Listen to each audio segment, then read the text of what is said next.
Thanks for watching Off the Screen TV. I'm John Brooker. I'm here with Thomas Gumede, the star of the new police thriller called Harbour. Thomas, thanks so much for talking to me. Thank you for having me, John. Start off with, tell me about your character. Tell me about Legama. Legama's a young, ambitious character who actually just wants to become something big in the world, and using the police force as a stepping stone towards his career in politics, which is actually what he wants to do. Okay. He wants to be the next president of, if not the country, of something big enough to make a difference in the country. Nice. And his father then gives him advice and tells him, you know what, just start on the streets, understand the world properly. Don't go and study politics. You won't understand it. So the police force is for him a stepping stone. He doesn't know he's going to get thrown into a whole conspiracy theory mishmash of Chinese triads and the police force itself. So, oh, sorry. Carey, hey, what's up? How are you? Can I kiss him? Yes, please. How are you? Yeah, sorry to interrupt. It's all good, all good. I'm going to get my toothbrush. But are you still here? I'm here. You're I'm gonna here all be day. Oh, okay, cool, great. Yeah. Paying attention. Should I wait for Carey because she's going to open the door again? Oh, you're taping. I'm That's sorry. all right. It's not a problem. It's all good. One sec. Sorry, I That thought you was- were just chatting. That was Carey McKenzie, the director of The the director of the film, yes. Tape is no longer expensive, as you can see. Sorry. Hang on No a problem, second. no problem. Seconds away. I was saying that, and so he uses the police force as a stepping stone to getting closer to knowing more about what the country actually looks and feels like, instead of getting that university, which is actually quite a good decision, because a week in, not even a week in, like literally 2 days in, his eyes are opened up to the real world. Yeah. Yeah. Well, a lot of thought went into the character, obviously. You don't get to see that much of the character on screen. Not much is really explained about his backstory or where he comes from, anything. So obviously you must have sat down with Carey quite a bit to discuss the backstory and to develop where the character was and where it's coming from. Definitely, I mean, just to make sure that the character never falls away, so that his essence always has a purpose in the script. It's not just the guy who's there so that Caesar is not alone. Yes. We had to make sure that every scene, as an actor, you always want to be, even if the camera's not on you, you want to be in character, adding to the scene, making sure that each moment you're progressing, you're taking the narrative forward, if not your own character's arc forward, So it was definitely something myself and Carey spoke about. The guy was written very different to who I was physically, but I mean, conceptually it was just a great character to play. Yeah.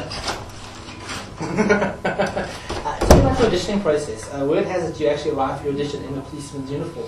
Yeah, definitely. I mean, funny story, I had been in talks with Carey after she saw Othello burning, so she had almost basically cast me in a meeting. And then she comes back to verify the story, in case I was saying anything that was untrue.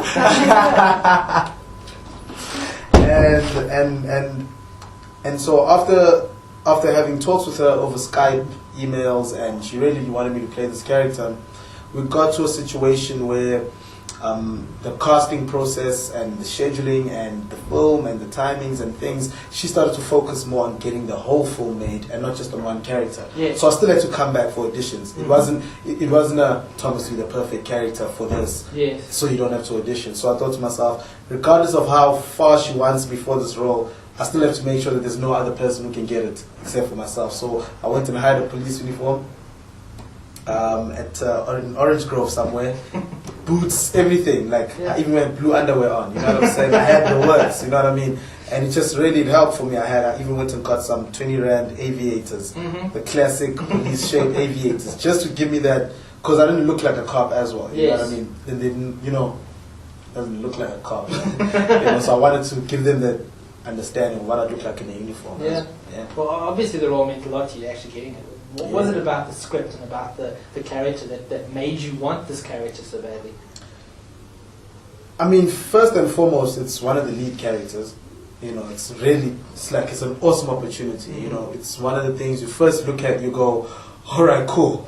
Legama is almost in the whole film, so even if the script would have to be extremely terrible, I'll still do it, because that still means I get to act every day. Screen time, yeah. And not just screen time, I get to practice my craft. Because whether I come out in the film 15 minutes or 90 minutes, I would have had to be there every day, working those moments and making sure that at the end of the day, Carey McKenzie is happy with my performance. So for me, that's first and foremost, is that I had a role as an actor, and there's not many roles in this country for a lead actor in a film. You have to do a lot of things in between to get good roles like this, international films, and star alongside Fana Mukwena and Tony Khoroche, Dion Lotz. So I mean, getting the film first and foremost, and then when you start to read the script, that's just such a bonus when it's excellent, when you're like, crime thriller, Chinese triad, save Caesar's life. You know, you just like, okay, cool, this is a really great story, really great characters.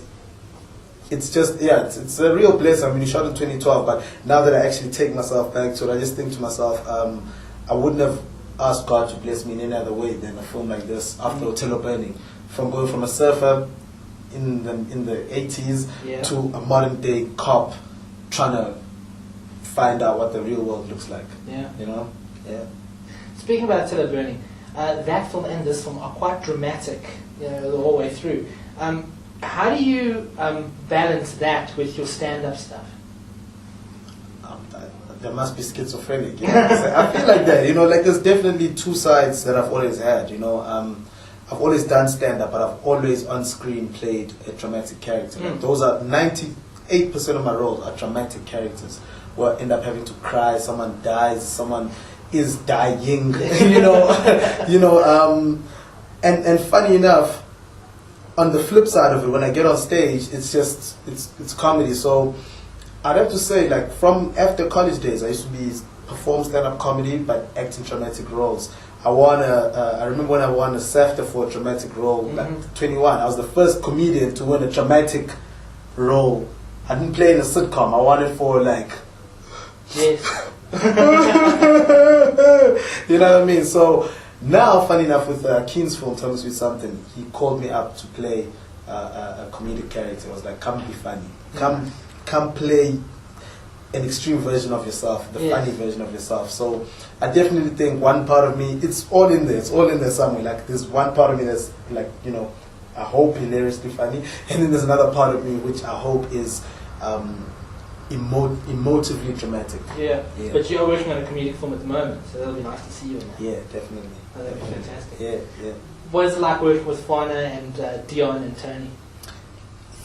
Professionals, consummate professionals. Like, they just make you feel like you're doing something serious with your life when you're around them and they're doing a scene. You know, you can get lost in this thing, entertainment and emceeing that job and doing that reality show. And no disrespect to any of the things that I'm mentioning, they're great. But there's something about being around great film actors on a film set and you watch them create the characters, the dialogue that you read in your head, you had a different interpretation, and then you watch them do it. It's goosebumps all the way. You'd watch it, you can just sit there, take off the take and just learn. So for me, it was just such an awesome learning experience, you know. Whereas on Othello Burning, I was one of the most experienced actors. Yeah. Because it was a younger cast, and some of them hadn't acted in a film yet, in a feature film, you know. So I was carrying a lot of the experience, I'd say, in terms of in the scenes. If the scene is not, it's breaking down, it's not working, then but with these guys, it was like whatever I'm adding is adding on to greatness. You know, I'm just like, can I suggest, please, if you guys don't mind, I have a little, you know, and they're so open and so willing. Any suggestion, they looked at me with the same treatment and respect as they were looking at each other with. So that for me put my confidence and my growth level at another level. You know, I'm again, it's just blessings. You know what I mean? Yeah. Remarkable. Yeah, remarkable. It's like they're the best. You know? Yeah. Well, Thomas, thanks so much for talking to me. Really appreciate it. Thank you very much, Sean. Thanks, Ed. Cool, man. And don't forget to go check out Cold Harbour 25 July in cinemas. Look, even if you pirate it, at least tell a friend who's got enough money to go and watch it. So if you do the wrong thing, do the right thing afterwards.